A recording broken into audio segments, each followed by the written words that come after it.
Okay, welcome comrades, and welcome everybody to Marxism 2023. It's Saturday morning, yeah, round of applause, why not? Why not, eh? We made it. If like me, you were herring down the M1 with a baby crying in the back yesterday, then maybe you do want a round of applause, so thank you. Today's meeting is part of the economics course at Marxism this year. My name's Tom Kay. I'm a member of South Yorkshire Socialist Workers Party, and I'm a council worker in Sheffield. The meeting today is inflation and bank crashes, a new economic crisis. And our speaker is Amy Leather, who I will introduce more fully in a moment. First of all, I just want to explain how the meeting's going to work. So Amy will speak for about 30 minutes, and then we're going to have an opportunity for questions, contributions, clarifications, disagreements, anecdotes, whatever you guys want to bring. And because this is part of the economics course, I'd encourage people, if they've got questions, to feel confident asking those at that point. And then Amy will come back to kind of summarise and answer any questions at the end. So, as I said, our speaker today is Amy Leather. She's the Joint National Secretary of the Socialist Workers Party. And she's going to be speaking on inflation and bank crashes, a new economic crisis. So over to you, Amy. Well, thanks, Tom. Unfortunately, economics has put off some people already. Oh dear. Well, look, let's start with the bank crashes. 3 of the 4 largest banking failures in US history have taken place this year already. Started in March with the collapse of Silicon Valley Bank. That was a bank that for over 40 years had supported businesses in Silicon Valley. Within 14 hours, it had gone. It wasn't a minor entity. Prior to its collapse, it had been valued at £34 billion. Its assets were worth over 200 billion. It was then followed in the US by the collapse of Signature Bank and First Republic. Then the contagion spread to Europe. Credit Suisse, the second largest Swiss bank, taken over by its rival UBS to stave off collapse. Then there's a panic. Even Deutsche Bank, the largest bank in Germany, came under pressure. Meanwhile, we've seen inflation reach its highest levels for over 40 years. Despite predictions, which we keep hearing, it's going to fall, the inflation figures that just came out last week stayed pretty high. The government's preferred measure is something called the Consumer Price Index. That was running at 8.7%. That is a long way from the Bank of England's target of 2%, and definitely Rishi Sunak's plan to halve inflation. But actually, a more accurate indicator is something called the Retail Price Index, because that includes housing costs. That's running at 11.3%. Food inflation, though, in itself is still at 18%, even higher. But look, that isn't just about quoting numbers. Inflation has a real impact on people's lives. You know, the soaring costs that we've experienced of gas, electricity, food, everything else has driven a desperate cost of living emergency. It means that millions of people actually live what you might call an horrendous new normal of debt, hunger, fuel poverty. Something like 7 million people in the last survey I saw going without food, heating and basic toiletries. That's in Britain. And now to add to that pain and misery, rising interest rates are going to mean massive increases in housing costs. So the central banks, such as the Federal Reserve in the United States, the European Central Bank and the Bank of England, have been regularly raising interest rates for the last 18 months.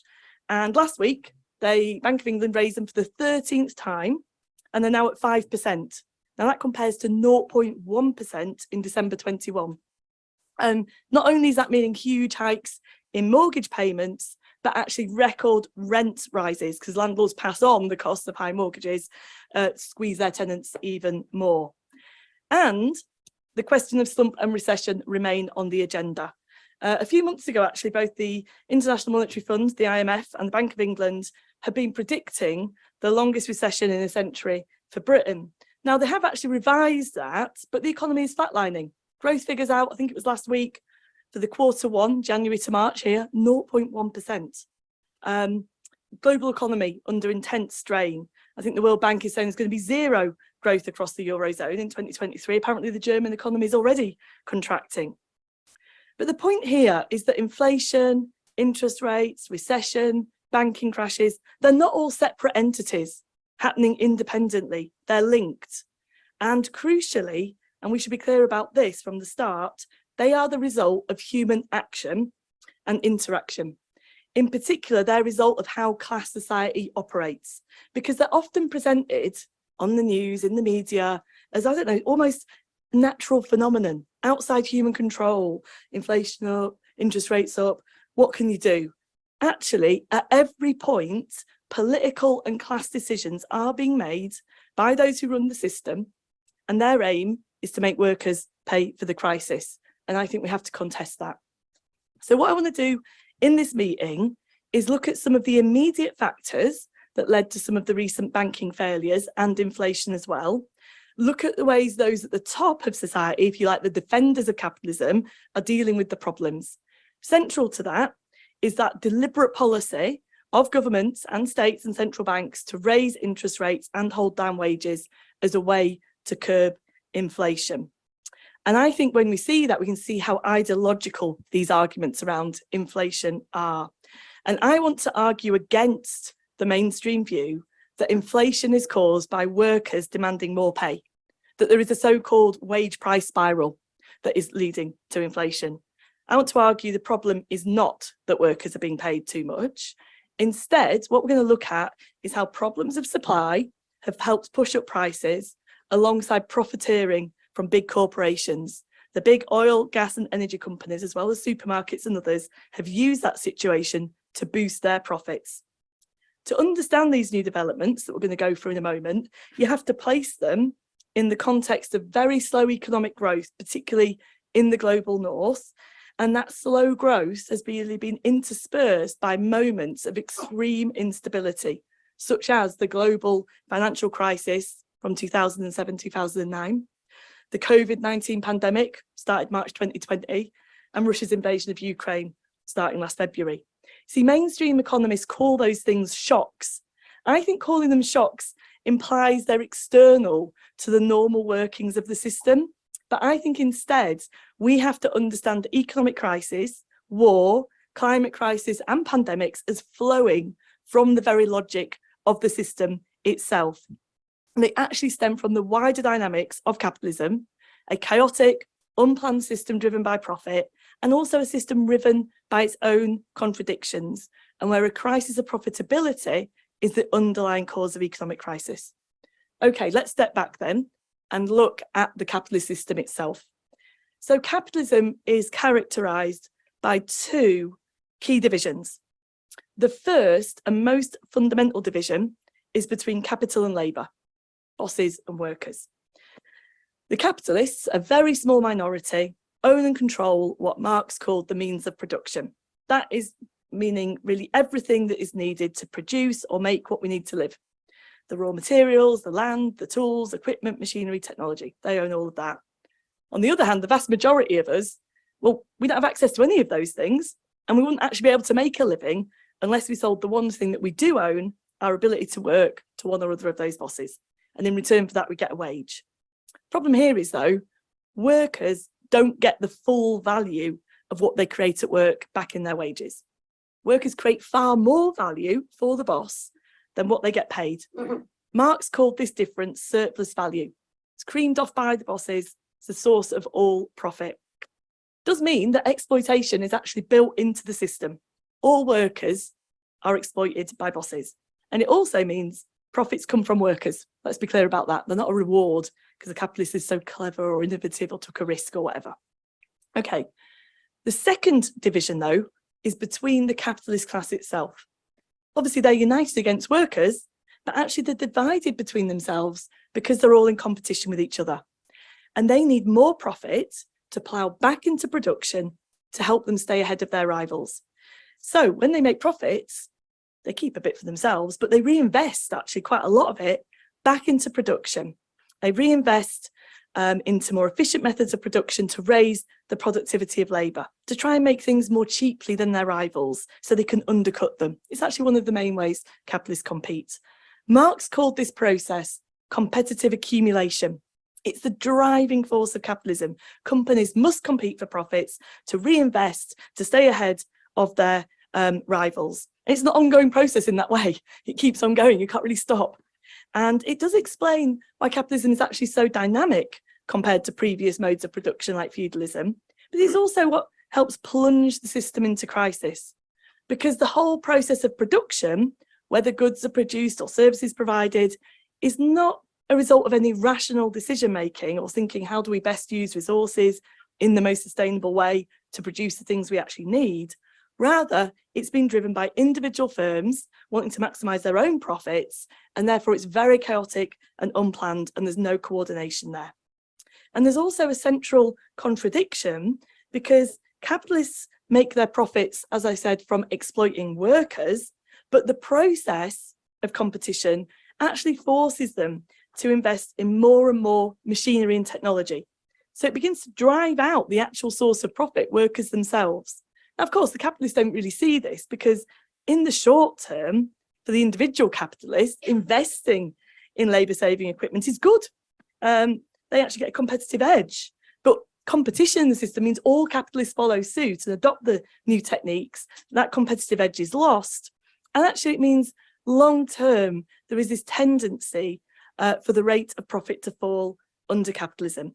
This is something Marx identified.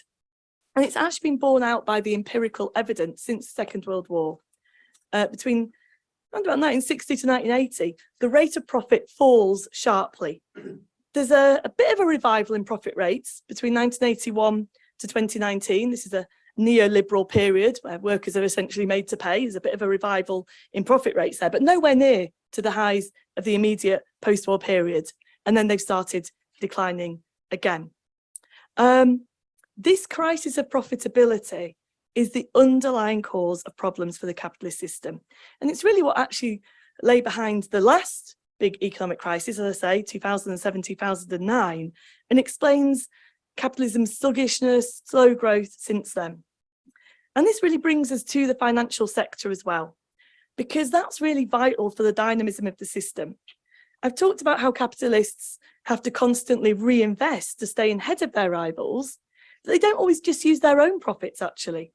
Often they may want to expand production, but they don't have the money themselves available, so they need to borrow it. And there are also capitalists who may have money, but they're not ready to invest. Sometimes they don't want to invest because profit rates are low as well. So banks and financial institutions act as intermediaries. Firms and people with money they don't want to use right now deposit it with banks. Those that need the funds can take out loans. And in that way, finance allows the channeling of money into productive investment. But there are growing chains of credit and debt that can leave the system open to crisis. Because banks typically borrow short in the sense that they can take deposits from their customers, in effect, a loan to the bank. Those customers can by and large take that money out on demand, but then banks lend long in the people that borrow from the banks actually don't have to be able to pay it back immediately. So if people demand the deposits back, unless banks can find another source of money, it's going to go bankrupt, literally have to close its doors.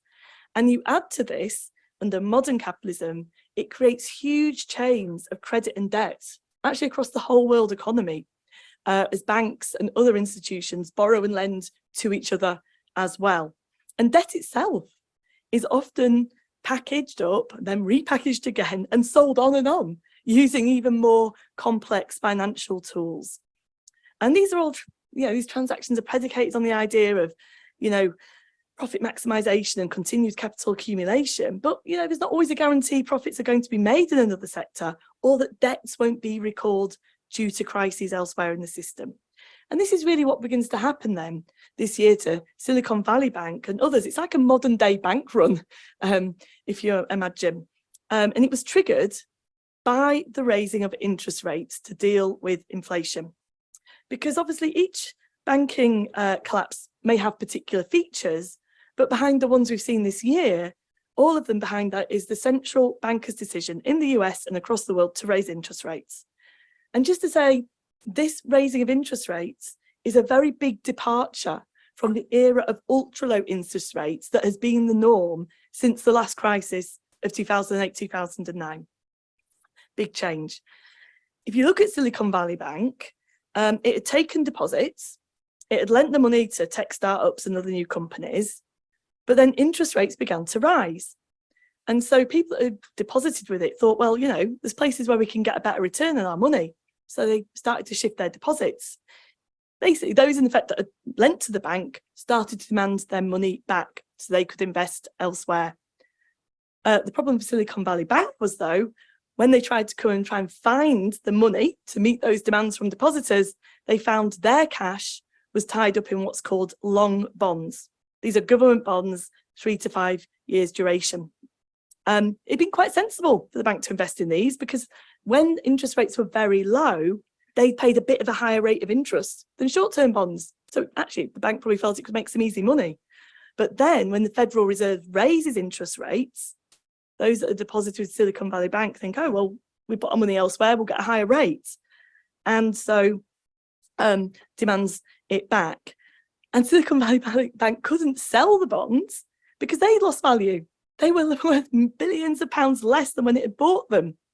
And again, this can sound a bit complex, but it basically, if interest rates are fixed at a certain level on the bond that's due to mature in 3 to 5 years' time, but then there's a higher interest rate elsewhere, the value of the bond has to fall, maybe quite a lot, until someone is prepared to buy it and think they can make a profit from it, even though it's offering a lower rate of interest. So the price falls in this way. And so Silicon Valley Bank actually even couldn't sell those bonds because it would have registered a huge loss on its investments and gone bankrupt. And this is what leads to panic.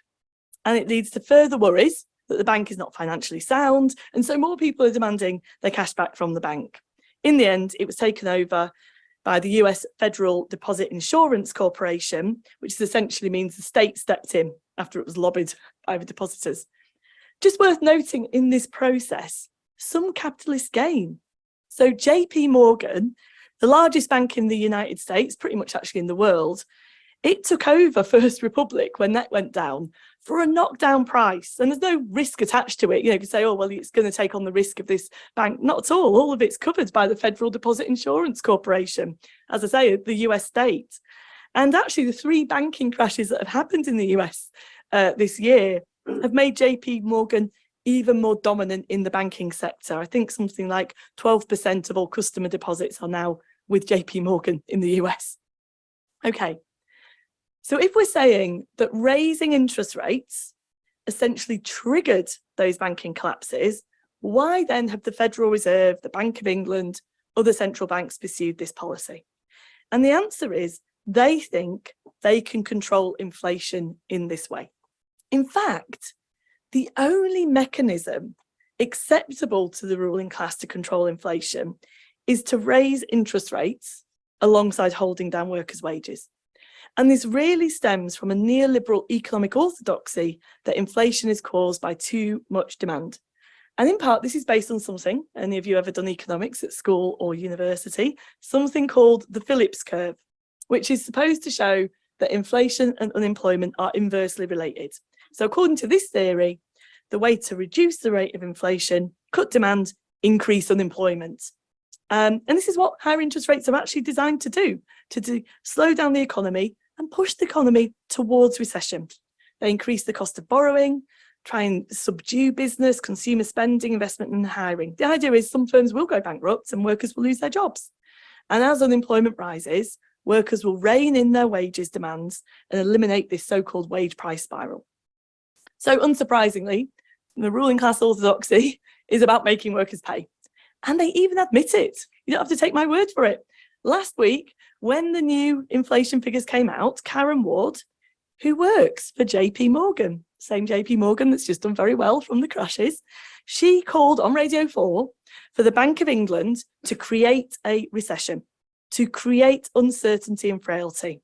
And this is why, because she said, when workers are a little less confident about their jobs, they will think, oh, I won't push my boss for higher pay. Now, she isn't a rogue banker. She's actually a key advisor to Jeremy Hunt, the Chancellor. She's part of his Economic Advisory Council. So essentially, they want us to think, well, we're really lucky to have a job and we shouldn't complain about low pay and substandard conditions. But there's a wider problem with all this, because this orthodoxy doesn't even fit what is happening today. Because inflation is not being caused by too much demand or workers' wages. Even Jay Powell, chair of the Federal Reserve in the US, admitted this year, I do not think that wages are the principal driver of inflation. Instead, inflation today is largely driven by supply shortages since the end of the COVID lockdown. As I said, together with profiteering by big corporations as they take advantage of the situation to keep prices high. So look, even before the COVID pandemic hit, the global economy was actually in a very vulnerable state, very low growth since the 2009 crisis. In fact, actually, I think all the major economies seemed headed towards recession before the COVID lockdowns hit. Then COVID strikes, March 2020, and the pandemic and the lockdowns have a severe economic impact on the global economy. I mean, well, everything essentially shut down. So there is the sharpest economic contraction in Britain since the Great Frost of 1709. Output falls. And central banks in this situation extend what's called quantitative easing. They extend it further. Essentially, this is printing more money. Now, quantitative easing had already been the main tool alongside very low interest rates following that 2009 economic crisis. But they extended it, and governments increased their spending during COVID, subsidising incomes and jobs. Then, when the lockdowns eased, though, 4 factors really kick in that impact very badly on the production of goods across the world economy and help precipitate the inflationary crisis we're now in. So the first is dislocation, if you like. COVID impacted on the supply networks and chains across the world. You know, ships in the wrong places, but goods not being produced. I don't think we should just think this is an inevitable consequence of COVID, actually, that, you know, things were disrupted. Actually, in main, it's due to the unplanned and chaotic nature of capitalism. There was no overall planning to how to deal with this.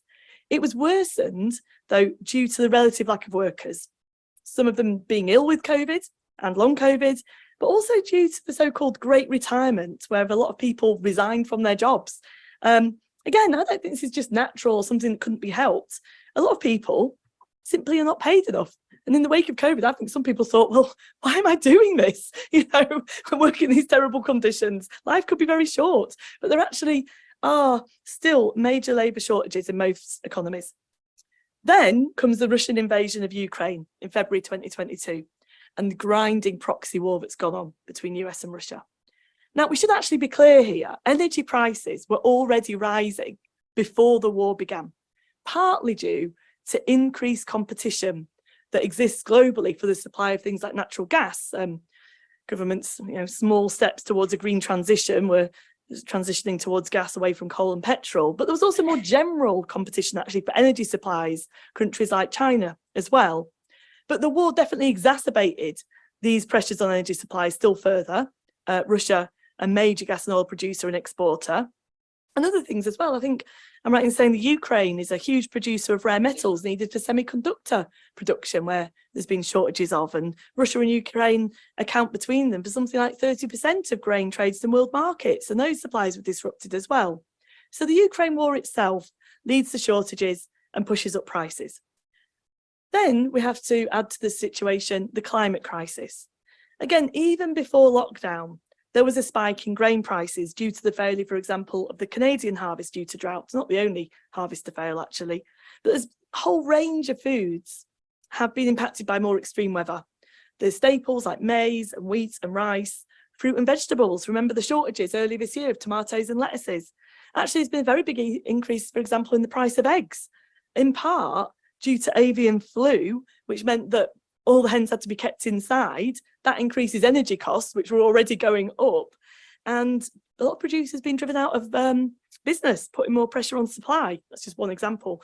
So the climate crisis is definitely impacting on food production. It's likely to continue to do so.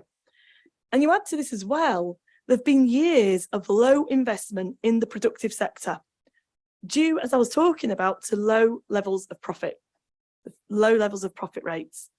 And not investing makes companies even more vulnerable to these so-called shocks like pandemic, war and climate crisis. Just for example, part of the reason energy prices were rising before the Ukraine war was the lack of investment by the energy industry in the infrastructure, because instead they paid out to their shareholders rather than investing. And it meant then there's less flexibility to respond to any changes in demand as the world opened up again after the COVID lockdowns. They couldn't meet the supply.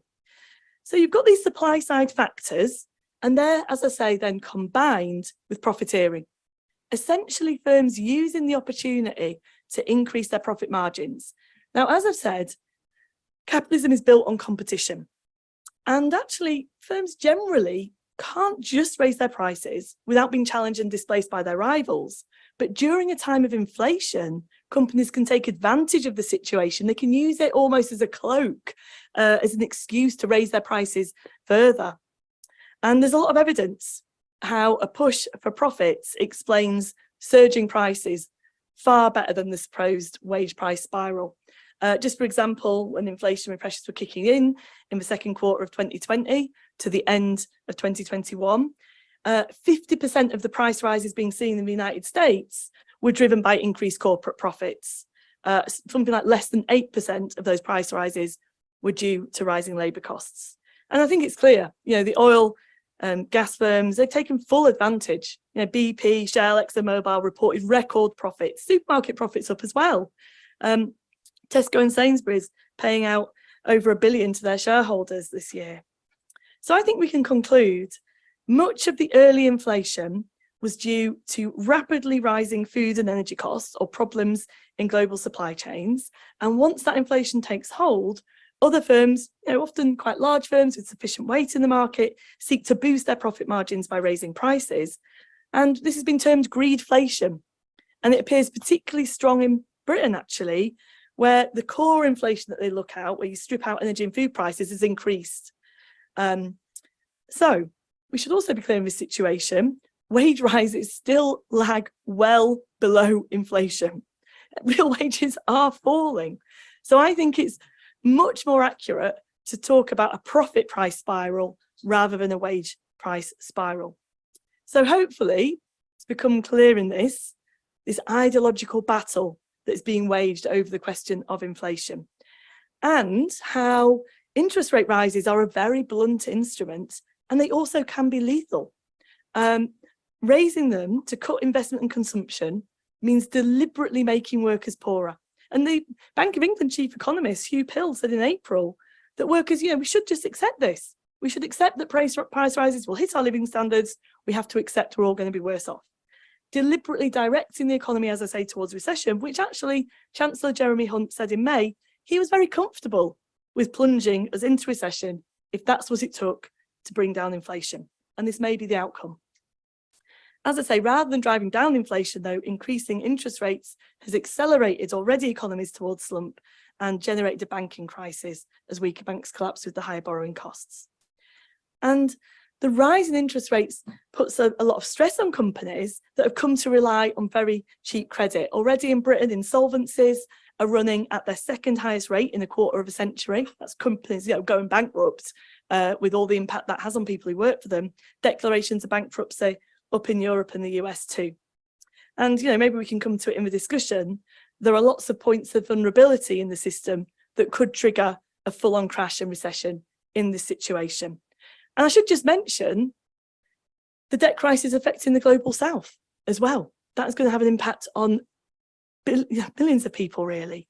Because during the easy money periods of quantitative easing that I've talked about and low interest rates, a lot of finance flowed into these countries in the global south, which encouraged them to borrow on international capital markets. You end quantitative easing now. The rise in interest rates suck a lot of that capital back to the United States, and the currencies of many global south countries have fallen in value. Their purchasing power on global markets has fallen, and the higher interest rates mean they've got this massive increase in borrowing costs, actually, really big debt problems, especially because a lot of them borrowed in dollars, and the dollar is quite strong. So apparently there's already been 14 sovereign debt defaults since 2020, with more to come. Countries like Belarus, Lebanon, Ghana, Sri Lanka, Zambia, all in default, not able to pay these debts that are there. So what can be done here? Well, I think I've tried to show really that even those who benefit from capitalism, and they do benefit still, even in times of crisis, they can't solve the underlying problems even on their own terms. And that crisis is inherent in the system, and also that economic crisis is entwined with the wider crisis, as I've drawn out, of climate catastrophe, war and imperialism. And I want to be clear, there isn't a technical fix for economic crisis. Can't just tweak it. It's a result of the system itself and the whole crisis of profitability. But neither is there one final crisis of the system where it just collapses. Instead, there are battles over who pays for the crisis, bosses or workers. And the Russian revolutionary Lenin said, there is actually no crisis that capitalism can't get out of if workers are prepared to pay the price. And really, that's what's being waged now. Class warfare to make our class pay for the problems of capitalism. And that's why strikes and resistance are so crucial. Globally, we've seen revolts. I think it was Sri Lanka, an uprising last year, overthrew the government. In Lebanon, protesters burned several banks down, I think in February. You know, it was a protest triggered by the Lebanese pound losing 98% of its value. In Britain, we've had a year of strikes, the highest number for 30 years, all with a common element actually of fighting over pay. But we need not just strikes, we need victories. I would say a victory for one group of workers will give confidence to others to win more. But to arm us in that fight, I think we have to challenge the lies about inflation or that workers are to blame. As I say, the problem is not workers' wages are too high, they're too low. And we need more strikes and resistance to put pressure on the government, because there are things that could be done to help. Price controls, nationalisation, real public control over energy companies, taxing the profits of oil, gas companies and supermarkets, intervening even to direct supply and investment to areas of the economy experience shortages. But these go against the neoliberal orthodoxy. We'd have to force them to do it. And ultimately, I think that means breaking with capitalism, breaking with its logic of profit, competitive accumulation, and the waste and chaos of the market. And that means a fight for a different society, a socialist society with a democratic planned economy under workers' control. I'll stop there.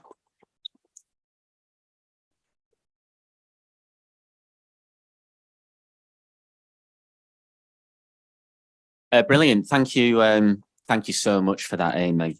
So just to explain how the rest of the meeting is going to run, we are going to have some time for discussion, questions, contributions, and that kind of thing. But before we do that, just to get the juices flowing, if you haven't had your second coffee like me, I'm just going to ask you to turn to the person next to you and just for 2 or 3 minutes, share some reflections on the meeting. And if you know the person that you've looked at, look the other way and try and talk to someone that you don't know what they're going to say. Anyway, give you a couple of minutes, comrades. Thank you.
Yeah, thank you. That's really good. We're going to bring it back, and what we're going to do is we're going to give people the opportunity to kind of share any questions or thoughts that they've had. That's fantastic. Thank you. Okay. So as I said, we're now going to have opportunity for people to share their questions and thoughts with everybody who's here, with the whole meeting. You know, everybody who's come to this meeting has come because they want to find out more about the economic picture today. So don't shy away from asking questions. You know, that's why we're here, isn't it? To try and understand better. So what I'll ask people to do is to raise the hands, and I'll be taking notes of who's indicated that they want to speak. You'll get 3 minutes to speak, and after 2 minutes, I'm going to tap on the mic to let you know that you've got a minute left. And then after 3 minutes, I'll ask you to stop. And that's just so that everybody gets the chance, or as many people as possible get the chance to say something. Members of the team are going to be going around with a roving mic. So I'm going to call people 2 at a time so that the roving mic can get to you to try and speed things up. And then finally, the meeting is being filmed.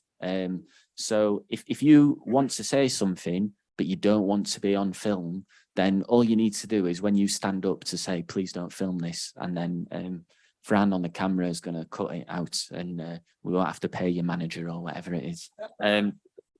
Okay, so if I can see some hands, please, if you can keep them up until I've properly seen you, I'll give you a nod, and then we'll get going. So we'll start with the comrade just here, please. So if we can have a roving mic come to the comrade just here, and they'll be followed by the comrade, I think 3 rows back with the hand up. So have you seen? Yeah, just looking back. Yeah, brilliant. Okie dokie. So keep your hands up because that helps me. Off you go. Thank you. Hi, so I have a few reflections and also questions.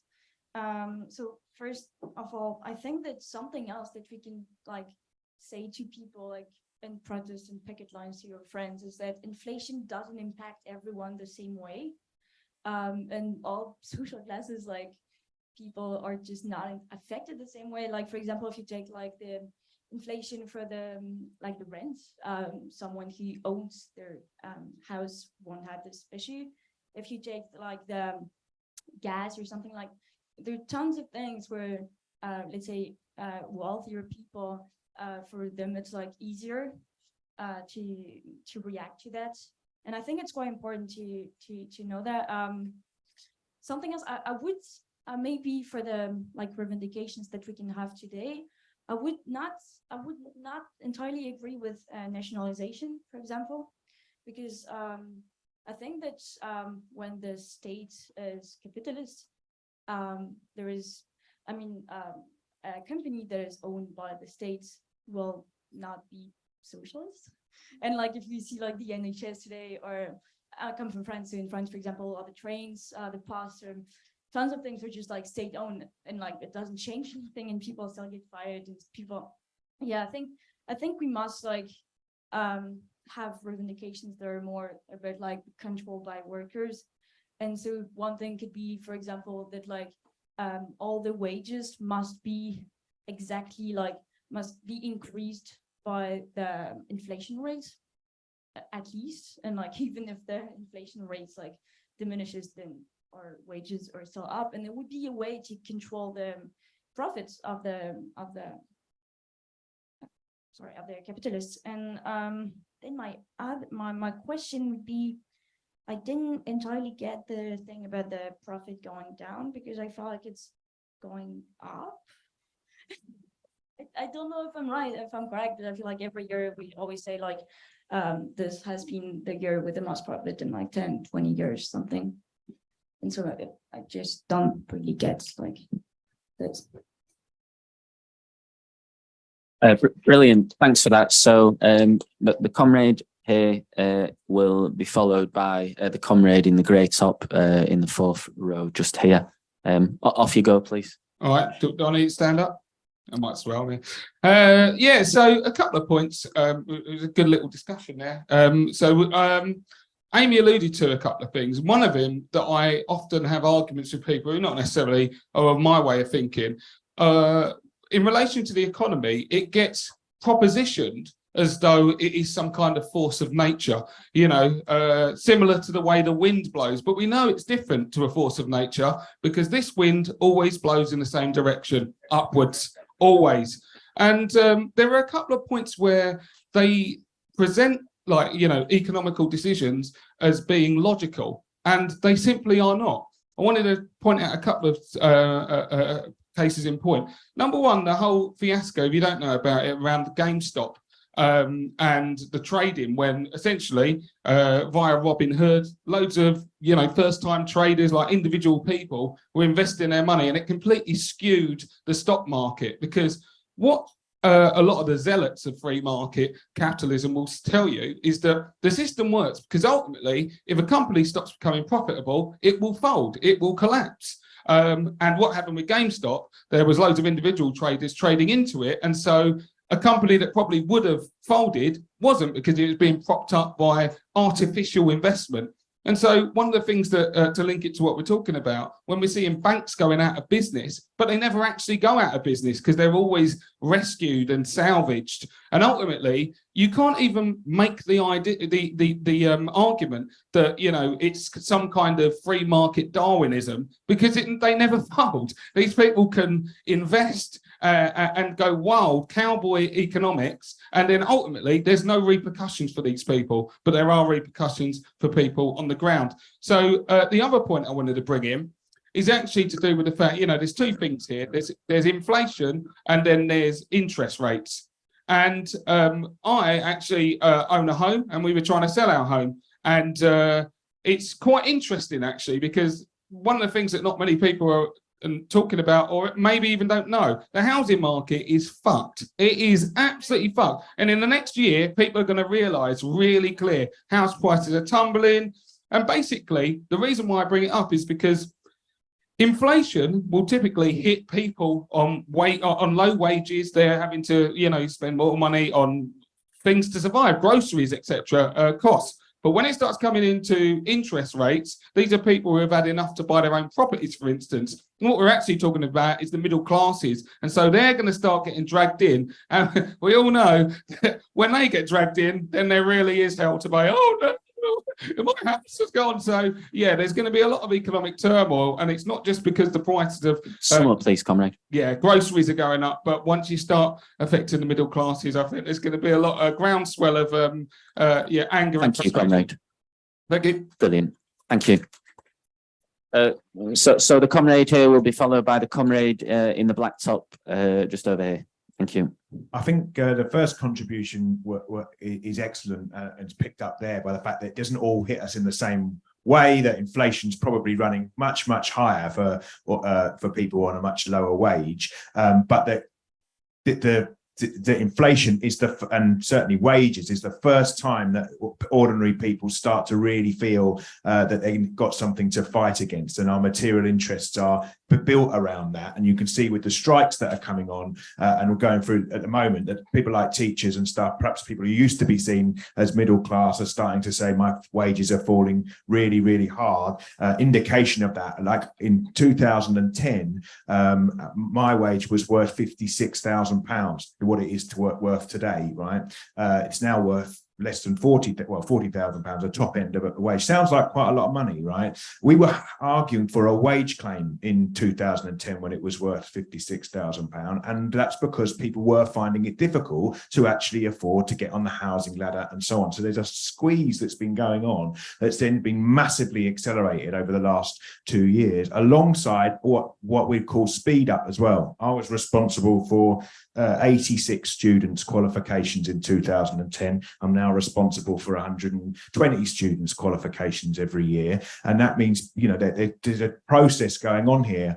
But I think the really frightening thing is that, you know, more and more people will get pulled into this fight, and some of them are not just workers who have the opportunity to try and impact on their wage claim, really, and we have to argue more politically with those, but people who, I heard a Radio 5 phone in which people were saying, my house price is going up, I can't afford to, but these were people who were small business people and so forth, who are getting squeezed, and their blame was not on the boss and the bankers, their blame was on other workers, poorer people and immigrants and migrants. And that's why we have to push beyond just a wage claim and have a political argument about what's happening in the world, and push that towards an idea that is a fully formed idea, that we don't have a critique of capitalism just so that we can better to fix it. We have a critique of capitalism that understands that we have to get rid of it completely, which is why we can't just be trade unionists and good activists in our workplace and become syndicalist about it. We have to have revolutionary organisation as well to be able to understand that this crisis is going to be forced on us. Capitalism does not leave us alone. It just keeps coming to try and get you. You can't buy your way out of it with a wage claim. You have to go further than that. I absolutely agree with the person in the front. State ownership of public resources doesn't deal with it. They're under the same pressures. At the moment, they only have one lever, please, on comrade. and off, and we have to say that neither work. We have to go for a system that's not based on capitalism at all. Thank you. Yeah. So the comrade here will be followed by the comrade just 2 down from them. Thank you. Yeah, it's this question of state ownership and nationalisation, because I think it's quite interesting. If you think of the Corbyn project a year or so ago, if you talk to anyone, any railway worker, if you've been on picket lines or if you're a railway worker yourself, you know that when you talk to them about what's happening on the railways, they can itemise exactly how the profiteers broke the service up, enabled huge profits to be made by the industry, while the service itself is falling apart at the knees. And anyone who's as old as me will remember that you used to be able to go and buy a ticket that was reasonably priced and be able to get to Scotland. You can't do that now. You know, it's cheaper to get a flight, which is quite scandalous, really, on so many terms. So you can see why the idea that at least if it was collectively owned and there was a say around it, that would be a step forward. And it is it's a demand for a reform. And I wouldn't argue that collective ownership of some form is important. And I think what we're saying, which is different from the Labour Party, we're not like Harold Wilson talked about introducing the white heat of technology into industry, you know, getting the entrepreneurs and ideas people there. Tony Blair followed the same kind of line. Within Labour, there's been a tradition of doing kind of capitalism light all the way through. For us, we're arguing something very different. What we're saying is that the means of production, the railways, should be owned by all of us, but also we need to have a say in that. And we need to be able to talk about it. So the debates on the picket line with the rail workers, and it's the same in our NHS, in my case in education, how things are going wrong, the ideas we have for change, and what is a political method or a mechanism for doing that. We have to overthrow the old order that will return it to the idea of profit. We need to be talking about need, not profit. And that will be only done when those whose interest is to make profit are blown out the water. And that's what basically, that's the fundamentals of socialist revolution. You transform who owns the means of production, and it's the hands of everybody, and that we participate in its planning. Brilliant, thank you. So the next comrade will be followed by the comrade just in front of me here in the second round. Thank you. Yeah, there was just a discussion in our little group, because one of us is a migrant worker, and I just wanted to ask that, because earlier it was talking about that labour shortage is good, right? But obviously, where there are labour shortages, some employers want migrant labour to come into the country to fill those shortages, right? And if you actually look at recessions, they don't hit an area equally, do they? So, for example, there's this argument that you get with the United States that people move around within that because it's like a unified entity. So if work dries up in one bit, they move to where the work is. Now, okay, you could say that, wow, what about arguments of, say, Mexican workers crossing into the United States? But there again, they still provide a valuable function because lots of American employers do want Mexican immigrants to come across the border and work. And it's the same in the UK. They do want migrant workers here. So is there not that sort of contradiction there? And how that plays into the whole economic argument? Thank you so much, comrade. Following the comrade here will be the comrade with the glasses and the blonde hair. Okay. Thanks for a really interesting discussion. I'm not really sure how to articulate this necessarily, but one thing that I was kind of considering with regard to the cost of living crisis affecting people differently is for the people that don't have access to trade unions or the ability to strike. So like I'm working for a really small company. There's like 40 of us working there. And as a small company, they're struggling financially and they can't afford to increase our wages to keep up with the cost of living crisis. But if they do try to increase our wages with regard to inflation, then there's the potential for that company to actually go bust. And I just kind of wonder what sort of resources or like what are people in that sort of situation supposed to do where they don't have access to a union or the abilities to strike, but are also really struggling to keep up with the cost of living.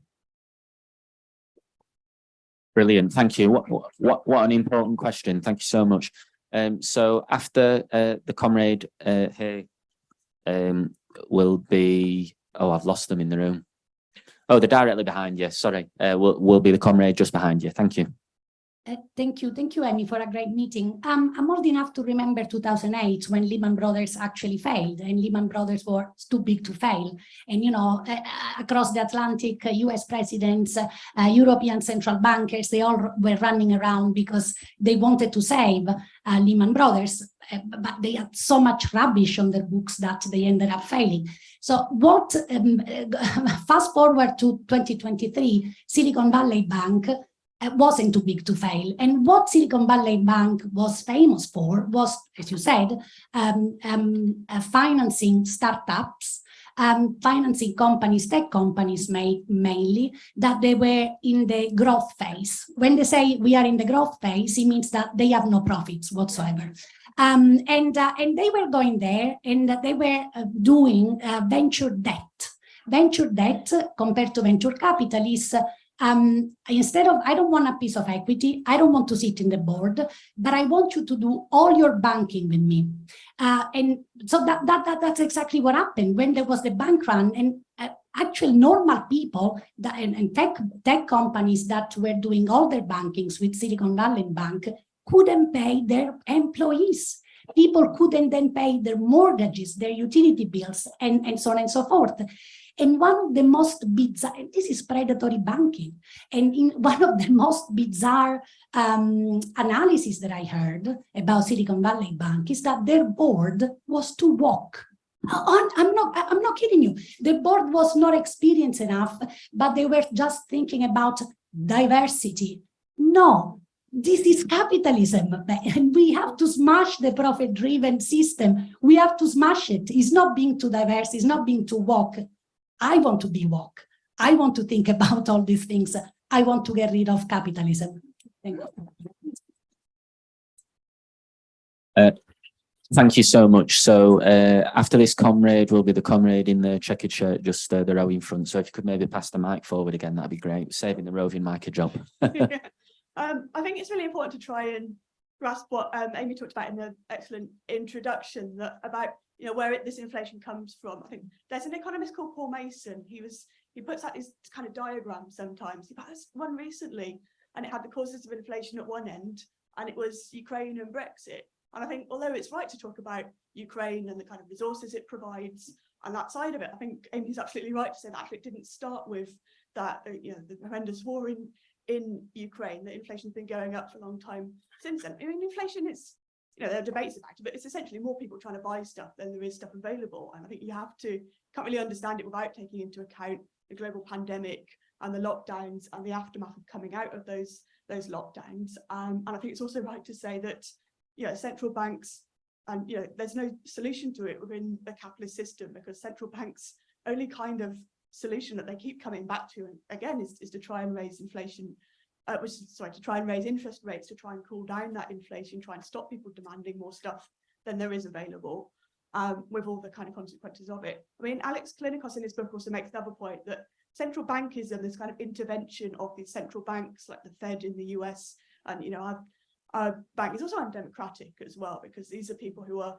in position for years and years and, you know, and decades. They're not the people that we elect, even though often we don't support the people we elect either, but this is intervention in the economy far outside of the realm of democracy as well. I think the comment that talked about migrant workers made a really good point, actually, and I think you said, is it a contradiction? You know, it is a contradiction within the way capitalism works, because of course you are right, any capitalist with common sense is going to think we need more migrant workers. Clearly, with the NHS in a country like this with an aging population, pretty clear that you know, we need young people, we need more people to come in and work for the NHS. They're short-staffed.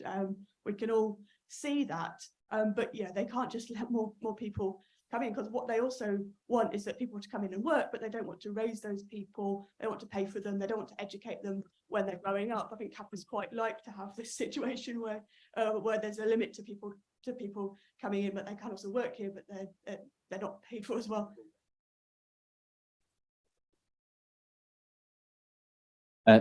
Thank you. So unfortunately, the next comrade is going to be the last speaker from the floor. I want to apologise to everyone who indicated. There's 9 people who put their hand up and who haven't been able to speak, which is a better problem than us all sitting in silence for half an hour, isn't it? So thanks everyone for contributing to the discussion. Just to reinforce a point that Camilla made, all of the factors which have limited the supply and created the conditions in which the bosses can then stick their prices up are products of capitalism. COVID is, the climate crisis is, the war in Ukraine is. So it's more indirect than directly economic, but it's nonetheless a product of capitalism. But I wanted to come back to the very good contribution made right at the very beginning by the comrade down here about profits going up rather than going down. Isn't that what we're looking at? And of course, it is actually what we're looking at in a whole number of sectors. And it's always the case, even in the worst crises, that there will be companies and individuals who are making massive profits out of our suffering. That's always the case. But I think one has to distinguish between that unevenness of profitability, and also actually what David Harvey likes to call the mass of profits, the absolute amount of profit, with the rate of profit, the rate of return on investments that are being made. Because this is what really matters to the capitalists who invest. How much am I getting back? And if you look at the situation, as Amy did, over the last few years, we've seen much lower rates of profit in the productive sector, which is why there have been much lower levels of investment. And when profit rates fall, as they inevitably do at some point, the companies that are most, not necessarily the least efficient companies in terms of their productivity, but those that are most financially vulnerable, go bankrupt. They lay off workers. They no longer invest. All of that then rebounds on the economy more generally and makes the situation worse and worse as it carries on, as the fire, as it were, spreads across the capitalist economy as a whole. And that remains the situation, that we've seen states, big states, intervene in the face of very serious crises that could produce cataclysmic, catastrophic declines. That's what the global financial crisis in 2008 promised. We've seen states intervene to prop up the system, to bail it out, quantitative easing and all the rest of it. But it remains trapped in that low level of profitability, low levels of growth, all the vulnerabilities that then produces, and then further crisis down the road. That's where we're in. And we're not going to get out of that, comrades, fundamentally, until we have a socialist revolution. One very quick last point on nationalization and on price controls. I agree they're not the full Monty, they're not socialism, but I do agree that Thames Water should be nationalised rather than paying out to the 14 billion pounds of debt to the dividends and all the rest of it. And price controls, these are limited demands, and we want to support them and go further. Thank you. Thank you so much, comrades, for a fantastic discussion. So before I bring Amy in to sum up the discussion and respond to any questions, there are some announcements. So I'm going to fire through those. So the first one is that if you're lucky, you've already had the chance to go to Senate House and go to Bookmark's bookshop. If you haven't had the chance yet, I encourage you, whilst you're here, to take the time to go over to Bookmarks and have a look at some of the the range of fantastic books that are on offer, and spend some money if you can. Two books, well, three that I'm going to highlight in particular. One is the New Age of Catastrophe by Alex Kalinikos, which talks about the interconnected political and economic crises that have been referenced here. There's an article in International Socialism Journal by Joseph Chinara, who's the editor of the International Socialism Journal, which touches on some of the points here. And an oversight from myself, there should also be a copy of Joseph's book, Unraveling Capitalism, which is an explainer for understanding economics and a Marxist approach to economics, which has just been republished. So comrades should go and check those out. Jeremy Corbyn's meeting on 3 books that changed the world is in the culture tent. It's going to be starting at the earlier time of 2 o'clock, not 2:30. That's in the break immediately after this. And tomorrow's meeting on France, the title of the meeting has been changed slightly. So the title is now France in Revolt, Strikes, Riots and Resistance. And that's in response to the incredible kind of riots and protests which we've seen sweep the country in response to police killing of a 17-year-old boy in Nanterre. And there will be activists who've been involved in struggles in France addressing that meeting. So the title's been changed in the Sunday 10 a.m. slot tomorrow.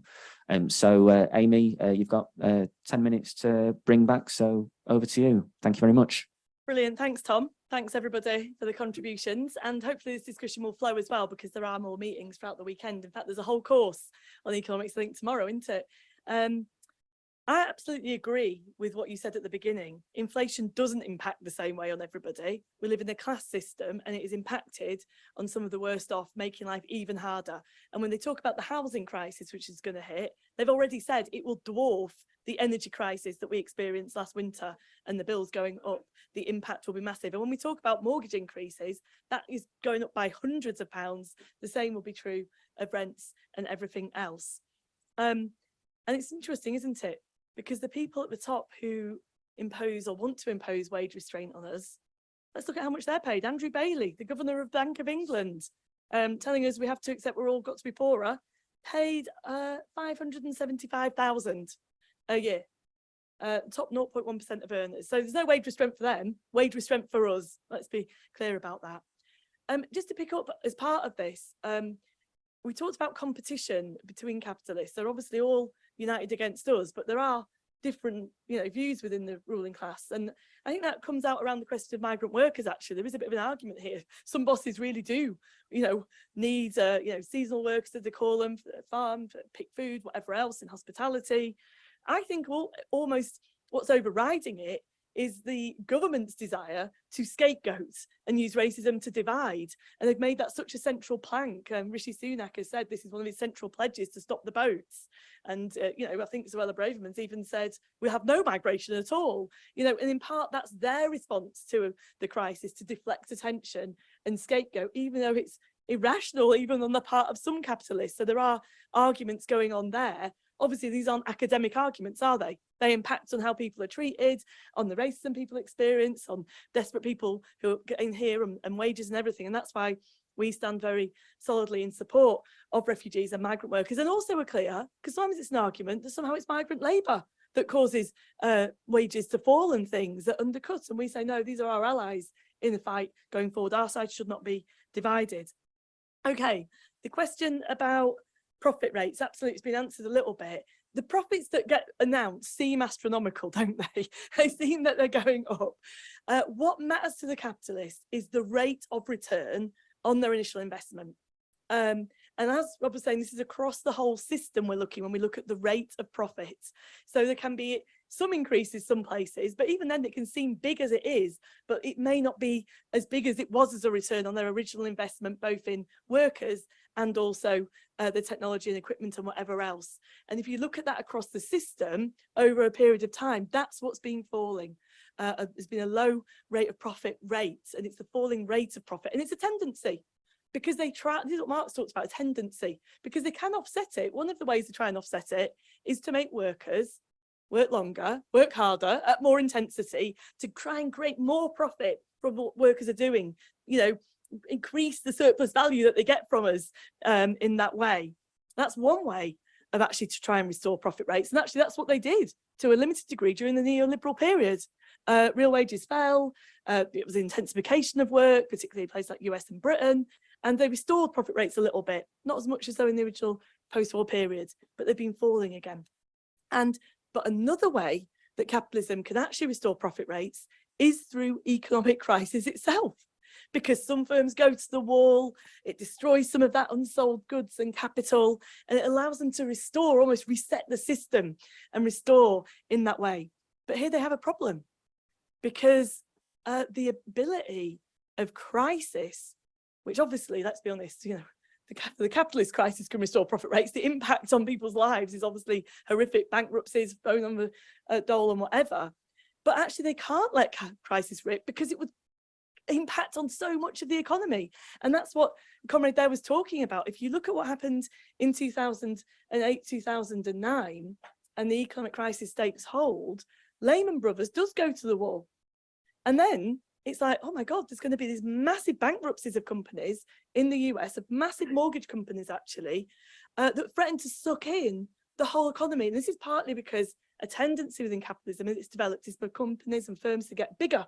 That's why we have the multinationals. They get bigger as time goes on, as they take over their rivals or invest in their own productive techniques. And they become, as you say, too big to fail. It was sucked in much more of the economy. No one knew where it was going to end. So states did step in to bail them out. These were the biggest bailouts in capitalist history. They found the money to bail out those banks.